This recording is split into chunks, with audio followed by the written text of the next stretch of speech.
Hello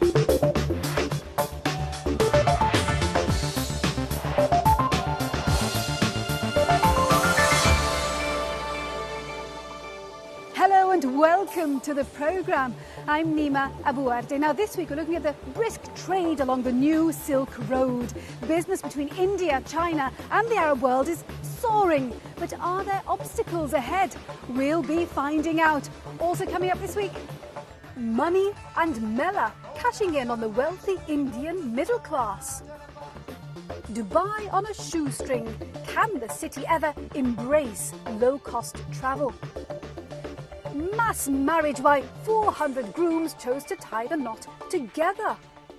And recipe for success, the celebrity chef hoping his cooking can cross cultures.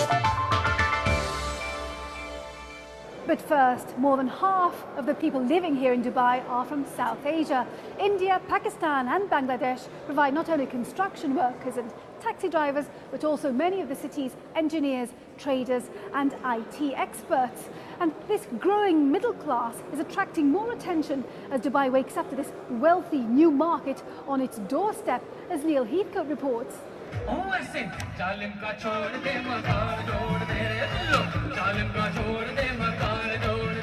Dubai residents doing what Dubai does best, enjoying fashion, music and food. This is the first Z Mega Mela to be staged here, a 3-day festival of South Asian culture. When it comes to pulling power, Bollywood as ever leads the way.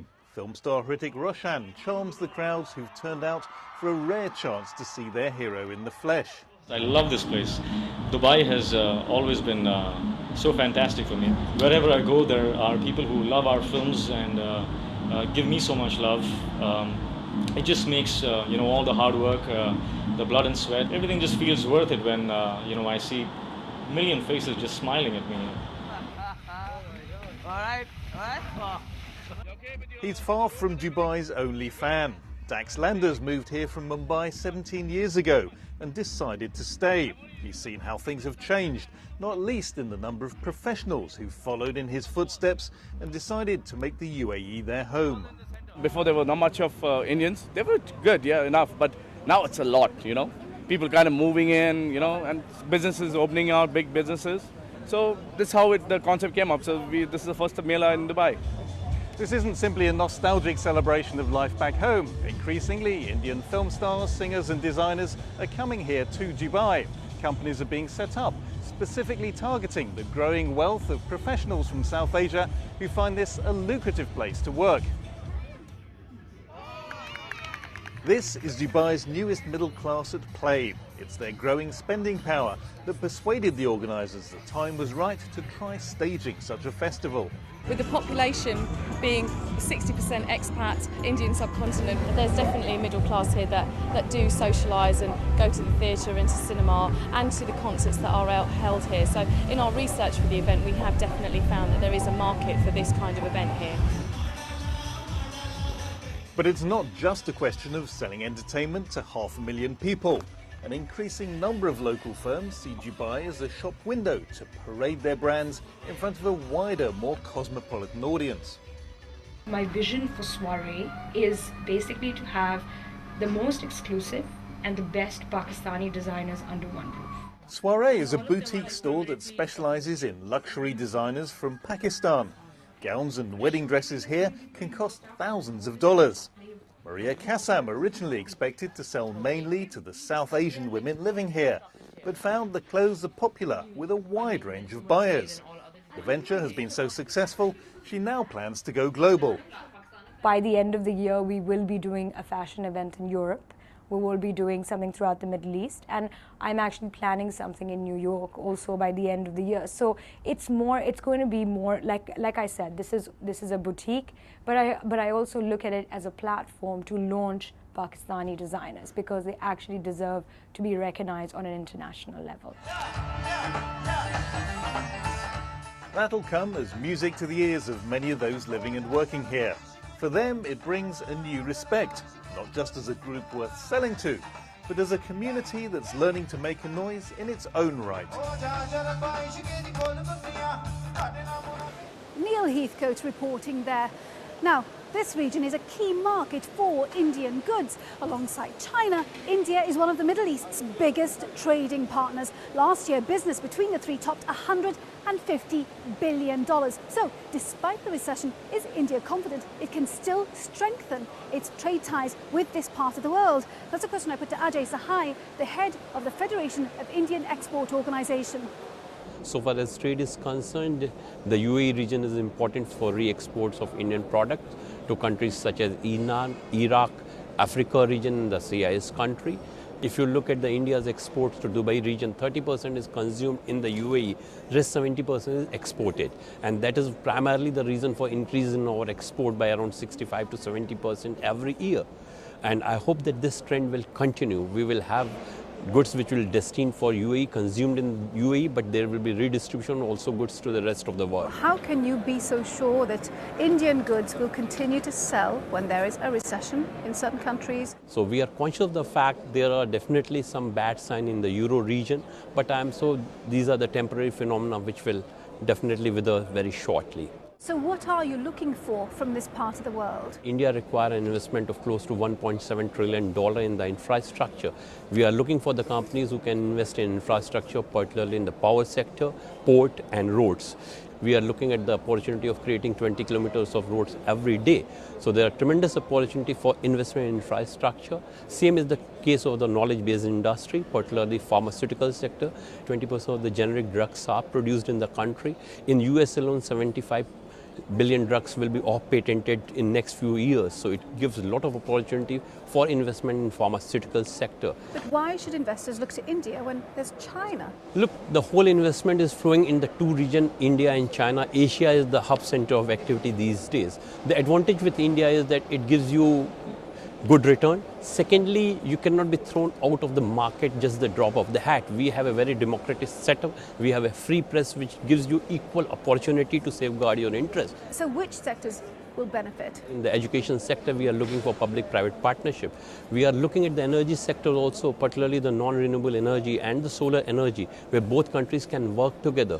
There is a real estate developed in both the region, and we can definitely enter into a partnership which will be of mutual advantage to both the region. We can look at travel and tourism. A lot of Indians are coming to Dubai and the Middle East. Similarly, a lot of the people from West Asia are visiting India. We can look for partnership in this region. We can look for financial and banking services also. Is investment safe in India? Yeah, definitely investment is safe in India. We have a foreign exchange reserve of close to $300 billion. We have a very vibrant domestic economy. We have a free press. We have democracy. What else you require for a safe investment? Ajay Sahai speaking to me earlier. Now, Dubai made a name for itself as a luxury 5-star destination. The notion of Dubai on a shoestring was unimaginable, but with the arrival of low-cost hotels and no-frills airlines, Dubai is finally doing cheap and cheerful. So how has the market changed? That's a question I put to Ainsley Duncombe, co-founder of the website lowcostdubai.com.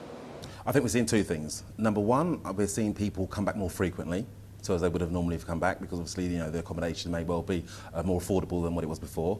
Number two, we're seeing people that may not have come to Dubai before because they would have thought it's out of reach or too expensive, and now thinking, hang on a minute, it doesn't have to be expensive, it doesn't have to cost a fortune, and I think it's a mid-tier market that we're seeing now as opposed to before where it may have been a upper echelon market. A few years ago, you wouldn't have low cost and Dubai in the same sentence. How are you going about getting people to buy into what you're doing? Had it been, a few years back, and we'd thought of the idea, low cost Dubai, would have been laughed at. People wouldn't have wanted to come on board, and it wouldn't have been something that anybody would have thought of. So it's definitely something that's very new. And yeah, we came up with the idea, we came up with the concept. And then we've gone out, we've had to speak to many people and speak to different companies and explain to them the concept of what we're doing and how it works. But once we're explaining that to them and taking them through it, then afterwards they've kind of seen that there is an avenue, a way to market their specials, their promotions, their offers, and they're utilising the site to do that. Now, you are an online business. In this part of the world, online There are no rules and regulations really when it comes to things like rate cards or anything to do with business. How have you gone about it? We've been working for the last 12 months behind the scenes, literally from our bedroom, putting the whole thing together. We're very much different to a lot of the other businesses out there. One of the reasons why a lot of the advertisers do come to us is because our rates are low cost. So that's one of the reasons why we have done so well, because we try and make sure that that it is affordable. And where the people can come to us, use us affordably and get great returns. Now you are a product born of the recession. How are you going about keeping yourselves recession proof, keeping costs down? The most important thing is keeping our costs down, and that's something that we've worked very, very hard on. The fact that it's an online business as well makes it easier, and that helps keep some of the costs down because we're not having to print and then to do other things. When there's a recession, people are more price sensitive. When they become more price sensitive, it's more they want to look for added value. We give them the opportunity to find all of that in one place. So it's those kind of things that the kind of conversations that we're having with people, and they're kind of giving us feedback and letting us know exactly what we need to do to be able to offer them more as well. So that's something that we found really interesting. Ainsley Duncombe speaking to me earlier. Right, we're going to take a short break now. When we come back, the nervous wait. We meet the 400 Emirati grooms waiting to tie the knot together and changing the menu. How one celebrity chef is switching styles to tickle Arab taste buds.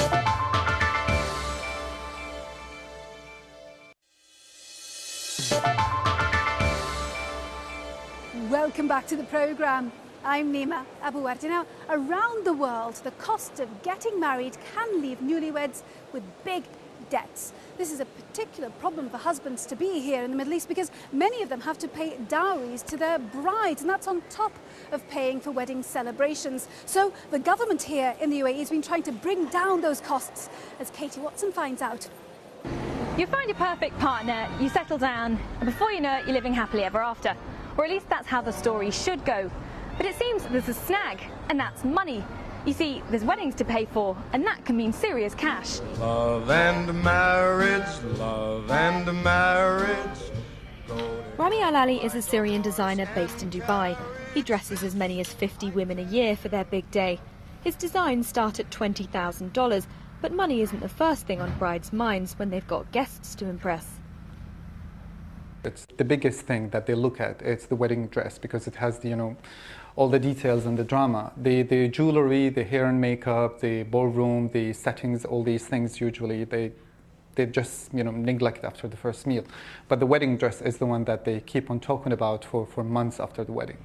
So while the bride is often preoccupied with social statements, many a groom has bigger concerns: the figures on his bank statement. In this region, husbands-to-be don't just have to pay for their entire wedding celebrations, so the dresses, the dinner and the entertainment. They're also responsible for paying a mahar, or a dowry, to their future wives. It's basically a gesture to the bride before getting married, but it's the bride's parents who decide the amount, and then she can go and spend the money as she wishes, whether it's on preparations for a wedding or a dress for herself, for example. And it's these costs that can make life difficult for grooms. But these men have one less thing to think about. They're taking part in a mass wedding paid for by the state. No brides to be seen here, though. Emirati tradition dictates that the men and women celebrate separately. Not that tonight is all about celebration. Festivities were called off as a mark of respect to a sheikh who died recently. But as they haven't paid a dime for this wedding, they're feeling pretty positive. Taking part in this wedding definitely saved me a lot of money. I was going to pay for the reception, the food, the entertainment. Now I can use this money for something else. I'm happy that I was able to take part in this wedding. It was very easy to get involved. You had to fill in a form, and that's it. The group wedding is an initiative by the UAE Marriage Fund. Set up nearly 20 years ago, the aim was to help couples prepare financially for their wedding day. According to the Marriage Fund, the average Emirati wedding costs $80,000. To help couples, the Marriage Fund puts a limit on the amount a groom can give as a dowry, although this is often overruled by families. And if you don't earn that much, you can apply for a grant of $19,000 to help towards wedding expenses. According to the fund's director, grants are only available for Emiratis. With only 1 in 5 residents in the UAE being Emirati, he says it's an important requirement. We had a problem with our population, especially in the 80s and 90s. In the 80s, the number of foreigners in the country increased, and this affected marriage habits and children, so we started the fund. The Emirates is a rich country, and people like to show that. They like to show off about booking such and such a hotel. I want to be better than that person. I want my wedding to be the best. The showing off is the main reason for the increased wedding costs. But I think that now things are changing, and people's priorities are changing. Despite the fund's efforts, the cost of marriage is still a worry for many young people in the UAE. This documentary looks at the problems that dowries create in a relationship and the expectations that families have when children get married. It's something that's very personal for its 22-year-old director. Chatting to her elder sister, Maitha Hamdan realised she didn't have to look far for people to include in her documentary. She's married, and she knows about this stuff because about the dowry when she comes to the dowry. And mostly of her friends, I actually put in my documentary some of her friends' stories also. And Maitha made a point of making the documentary funny. She thought taking a serious approach to a serious topic wouldn't be as effective. Some of the families actually were not going to accept like this kinds of thing, like a local girl actually asking us to do these things and not to do that thing. So if it's come from the comedy way, they will laugh, but they will love the idea. And they will put in their mind like there is something going on and there is an issue. And it's an issue that these grooms have done something about. They didn't opt for memories of an expensive wedding that will come back and haunt them in the way of bank loans. Instead, this happy wedding snap will remind them of the day they chose to save a fortune. That, at least, will serve as a happy memory for many years to come. Love and marriage.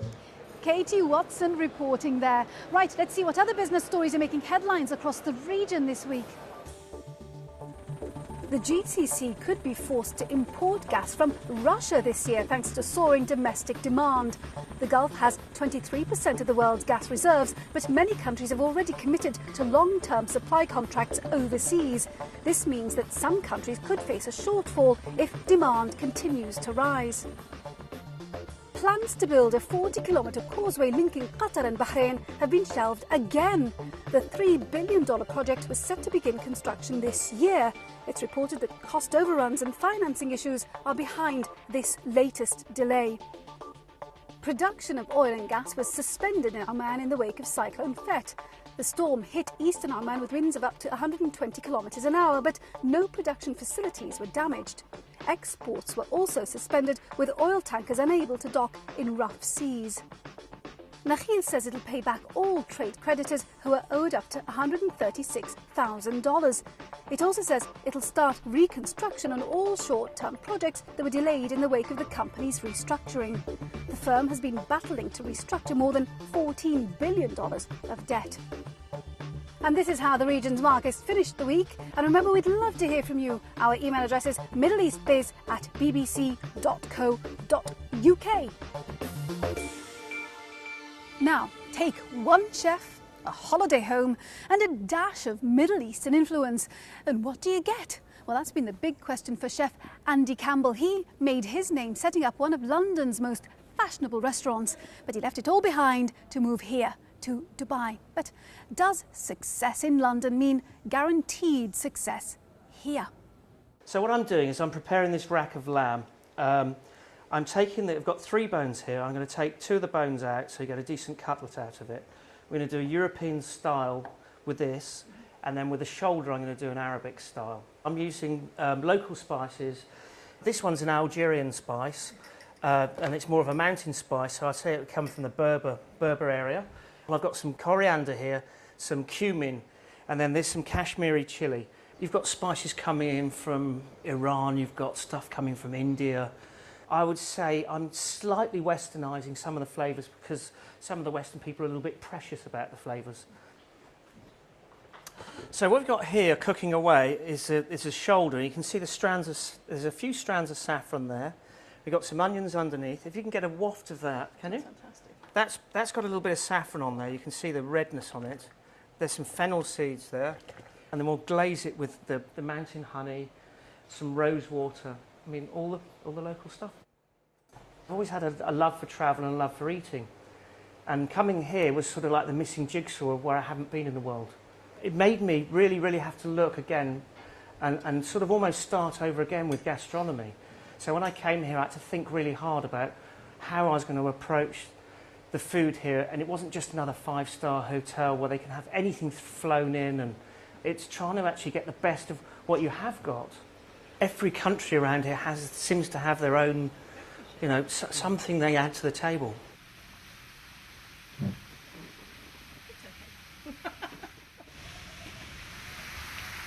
It's actually got the right flavour in it, I'm quite surprised. Yeah.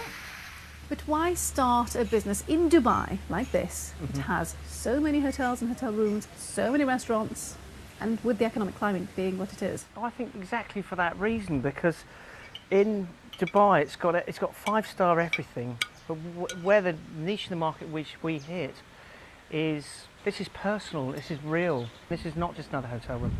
This is called a home from home, and we've got people from Jordan, we've got people from the Lebanon, we've got people from everywhere coming here. And it's a bit like the food, really. We've got a kind of eclectic mix of flavours, and that's what we're trying to do with the place. So what are the sorts of comments that you get from people who stay here and eat here? Some people are a bit edgy to start with. Oh, I don't know if I like spicy if it's English, or the other way around, if it's not going to be spicy enough if you come from another part of the world. And what we've done is, by combining it all, we've given them literally a melting pot on the dish. Chef Andy Campbell cooking up a spicy treat there. Well, our time is very nearly up. I do hope you've enjoyed our programme this week. Next week, we're in Bahrain, looking at its ambitious 2030 plan. Now, it's not about diversifying away from oil and gas, as its neighbours are doing. In fact, it's about boosting production to raise more cash. So until then, from me, Nima Abu Warde, and the rest of the team, thank you for watching, and I'll leave you with India's Kadam dancers.